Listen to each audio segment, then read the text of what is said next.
I believe all the cases you've told me, but if I could just share with you just 3 or 4 very quick ones, just in a sentence or 2 each. I have to ask you to turn the thing off if you will, because they're identifiable. Okay. Well, one I can mention straight away.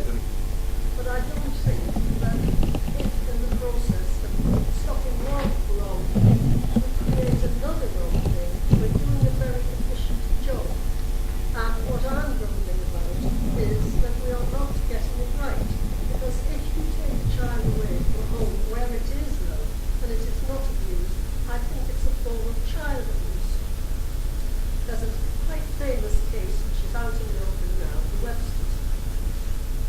About 5 years ago, there was a surge of letters to me in television about children being taken.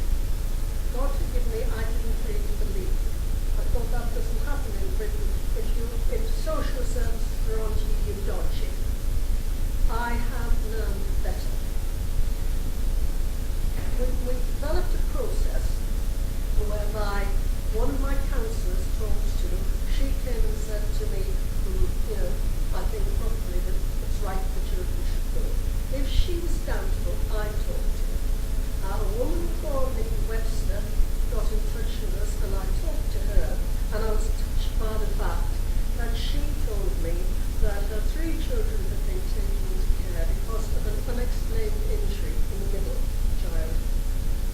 And she was very distressed because she'd just been in to see them for the last time, and her daughter's last words to her were, the daughter was 5, "Have we been naughty, Mummy? Is that why we can't come home?" Now, I'm sorry that I'm a mother and a grandmother. That got to me. So I followed that case up. I was able to get a campaigning solicitor who I knew, and with the help of the Mail, the BBC, and everybody else, we didn't manage to save the 3 children. It is now proved that those fractures in that child's leg were due to scurvy because he was lactose intolerant and her GP had given her the wrong diet to feed the child. She then got pregnant and ran away to Ireland, and the Mail brought her back. She got into the High Court, and she was allowed to keep the baby. She has another baby which is due in April. But she has 5 children. I have 5 children. I bring all my children and grandchildren together on Family Day twice a year, and I watch them mixing. The Websters will never have that privilege, although they've done no wrong. Their children are a boy and a girl in one home who knew they had a baby brother but don't see him anymore, except twice a year when he suddenly appears and they're allowed contact. They don't know that they have another brother and sister who have been born since. In another home, there's a child who was taken at 2, who knows that twice a year he sees a boy and girl who's told her his brother and sister, but he can't quite work it out because other children have their brothers and sisters at home. He doesn't know that he has a brother and a sister born since. And then in the 3rd home, there is a child, a boy and a girl, or soon will be a girl, and they have yet to be informed that they have a sister and 2 brothers somewhere who they may never see. Can we not do better than that? The Webster case was rushed through. That is now really agreed by everybody who knows it. The children were adopted before moves had been made to stop it. A judge in the High Court said he was appalled at how quickly it had gone through, and he allowed them to keep the other baby, who was growing up very happily. I had a grandmother appear on my doorstep the other day. Her daughter is a drug addict and has gone off. As she was having her 4 children to different men, the grandmother, who's a school dinner lady and is in her 40s, did a very good job of bringing them up. When the mother finally went off for good, social services stepped in and said, "You can keep the 7-year-old, the 5-year-old, and the 3-year-old, but we're putting the 18-month-old child up for adoption." Why split that family? Because she is either capable of bringing up the 4, or she is capable of bringing up none of them. Why split? Why have 2 homes where one would do? I hear cases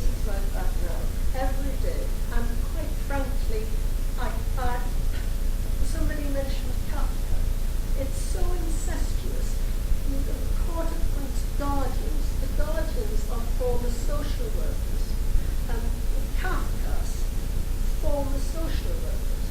I have a mother who came to me 15 months ago. We have now parents afraid to go to A&E with their children. And they're right to. They're right to be afraid. Because this mother found a small red mark on her baby's bottom.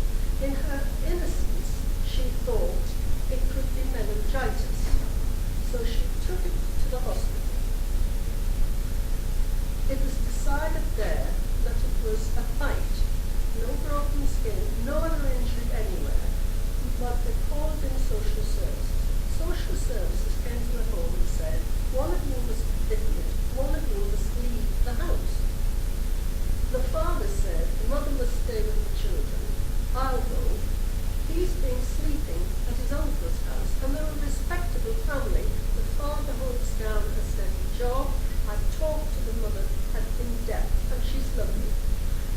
They have been apart for 15 months.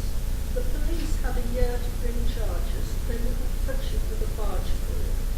But social services prevailed on them to take a 3-month extension. That has now fallen through, and the police have not taken up a further extension. But in spite of now, they have 9 witnesses to the fact that in fact the mark was caused by a bottle top which the older child had left in the baby's bouncer, and the baby had been bouncing up and down on it. They've got an orthodontic specialist to say that he believes it was tropical. But the awful thing that's happened is that on New Year's Eve, a male social worker came to the house and he said to the mother, you have to admit that your husband did the baby. If you don't, we can't have a relationship with you, which means we will have to take your children away. The other child, who was older, was in the room, and now when the doorbell rings, runs away and hides.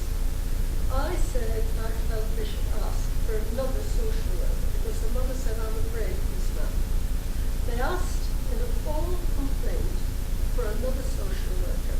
They got a letter from the head of the department because that's as far as it goes. They examine each other when there's a complaint. They got a letter to say they could find no fault in him, and furthermore he would be coming to the house. And instead of coming on prearranged visits as he had been doing, they now have decided that he could come at any hour of the day or night, and the mother must admit him into the home. Now I think that's bullying. I think that is bullying. You have dared to complain, we will smack you down.